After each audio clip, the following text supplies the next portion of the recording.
नमस्कार, आपका दिन शुभ हो, मंगलमय हो। मैं आपका दोस्त पीयूष रंजन।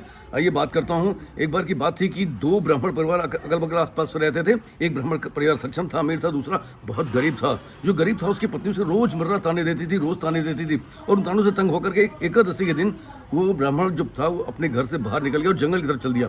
उसने कहा जंगल जाऊंगा, कोई जंगली जानवर मुझे खा लेगा, उसकी तृप्ति होगी, उसकी भूख मिटेगी और मुझे मुक्ति मिल जाएगी। ये सोचता हुआ जंगल में जा रहा था। दूर एक गुफा दिखी, उस गुफा में एक भयानक शेर रहता था।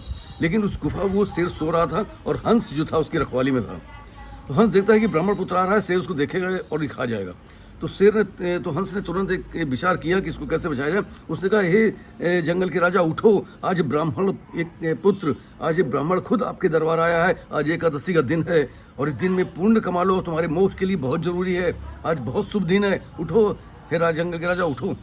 शेर दहाड़ कर उठता है, उस पर उसकी बातों पर गौर करता है, विचार करता है कि हाँ, वास्तव में आज एकादशी के दिन पुण्य कमाने का ही अवसर है, तो क्यों ना पुण्य कमाया जाए। उसके बाद जो भी जेवर थे गुफा में और भी जो लोग आते जाते थे, उनका जो भी उसने मार के खाया होगा, उसका जो भी बचा जेवर था वो सारे उसके चरणों पर रखता है। ब्राह्मण देवता के प्रणाम करता है और उसे विदा करता है। और ब्राह्मण पुत्र को जो है हंस हेरा करता है कि निकल जाओ, ये शेर है, कब इसका मूड बदल जाए। शेर उसका ब्राह्मण पुत्र जो है उसका इशारा समझते वहां से निकल जाता है, घर पहुंचता है। घर जाने के बाद जो सारी बात पता चलती है पड़ोस में, तो उसकी पत्नी कहती है तुमको भी एकादशी के दिन जाना है उस गुफा में, तुमको भी एकादशी के दिन जाना है उस गुफा में। और जबरदस्ती एकादशी के दिन वो जो संपन्न ब्राह्मण था उसको भी वो उसकी पत्नी भेज देती है। और वहां पर देखती है कि दूर से जब वो गुफा देखता है, गुफा के पास जाने लगता है, वहां पर एक कौवा था। अब उस रखवाली में कौवा आ गया था और कौवा सोचता है, अरे भाई ये तो कोई ब्राह्मण देवता आ रहे हैं। शेर को जगाते हैं और शेर जैसे ही जगेगा उसको खा जाएगा तो कुछ मेरा भी जुगाड़ बन जाएगा। और ये कहते हो काँव काँव काँव का करने लगता है। और क्या नाम है, वो शेर जगता है, धाड़ करके देखता है कि ब्राह्मण पुत्र आ रहा है। तो शेर जो है कहता है, ये पुण्य जो मैंने एक बार किया था उसको मैं पाप में नहीं बदलना चाहता हूँ, आज एकादशी का दिन है। वो कहता है कि हे ब्राह्मण पुत्र, हंस गया सरोवर को, अब कौवा बना प्रधान, तुम अपने घर जाओ, मैं किसी का नहीं जजमान।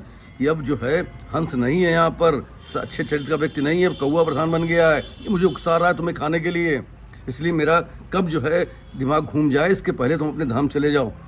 और ये बात सुनते ही उसको ब्राह्मण को समझ में आई बात और तुरंत अपने घर की रवाना हो गया। दोस्तों होता क्या कि ये दोनों ही चरित्र हमारे अंदर होते हैं, हंस का भी कौवे का भी। हंस का चरित्र है कि जब हम किसी की परेशानियों, किसी की पीड़ा को समझते हैं, उससे हल करने का प्रयास करते हैं, उसको परेशानियों से निकालने का प्रयास करते हैं, उसके प्रति हमारे एक भाव होती, संवेदनाएं होती हैं, तो हम हंस का चरित्र जी रहे होते हैं।